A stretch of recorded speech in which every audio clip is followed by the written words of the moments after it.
Hello everyone, me Pranvi Singh. Today I am going to teach you chapter first in chemistry. The name of the chapter is Matter in Our Surroundings.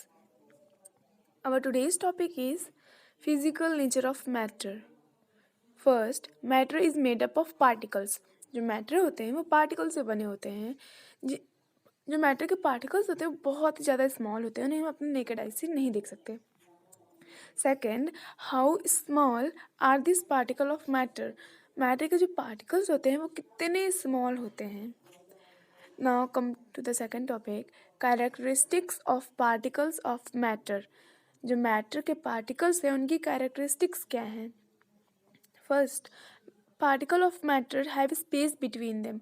जो matter के particles होते हैं उनके बीच में space होता है. Okay, मैं आपको एग्जांपल देती हूँ. एक ग्लास में पानी लीजिए और इसमें सॉल्ट को ऐड करिए. फिर सॉल्ट को ऐड करने के बाद उसे अच्छे से मिक्स करिए. मिक्स करने के बाद आपने देखा होगा वाटर ने अपना लेवल नहीं बढ़ाया, क्योंकि वाटर के पार्टिकल्स के बीच में जो स्पेस थी उसे सॉल्ट ने ऑक्यूपाई कर लिया. मतलब अगर वाटर के पार्टिकल्स के बीच में स्पेस नहीं होती, हम उसमें सॉल्ट को डालते तो वाटर अपना लेवल बढ़ा देता, लेकिन वाटर ने अपना लेवल नहीं बढ़ाया क्योंकि जो वाटर के पार्टिकल्स के बीच में स्पेस थी उसे सॉल्ट ने ऑक्यूपाई किया है. Now come to the second point, particle of matter are continuously moving. जो मैटर के पार्टिकल्स होते हैं वो कंटिन्यूसली मूव किया करते हैं. ओके, मैं आपको एग्जांपल देती हूँ. एक आप अगरबत्ती लीजिए और उसे एक रूम में जलाइए.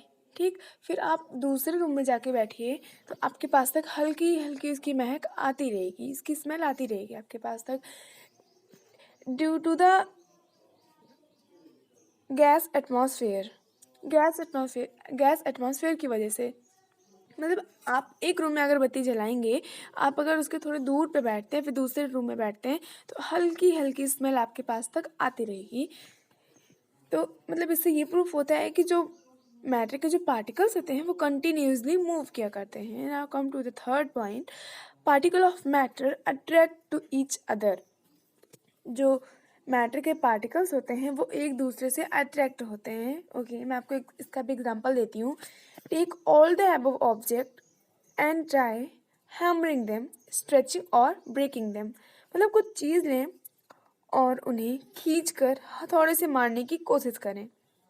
Now you will observe that you find it easy to break a chalk, little tougher to break a rubber band and toughest to break a coin. मतलब आप देखेंगे कि आपको चॉक को तोड़ना आसान है, रबर बैंड को तोड़ना थोड़ा सा कठिन है और सिक्के को तोड़ना सबसे ज़्यादा कठिन है. Okay, this shows that particles of matter attract each other. मतलब ये दिखाता है कि जो मैटर के जो पार्टिकल्स होते हैं वो एक दूसरे से अट्रैक्ट होते हैं. Some have less force of attraction and some have high force of attraction. मतलब किसी के पास थोड़ा कम फोर्स ऑफ अट्रैक्शन होता है, किसी के पास कुछ ज़्यादा होता है. Okay, now come to the third topic, states of matter. There are 3 different states of matter.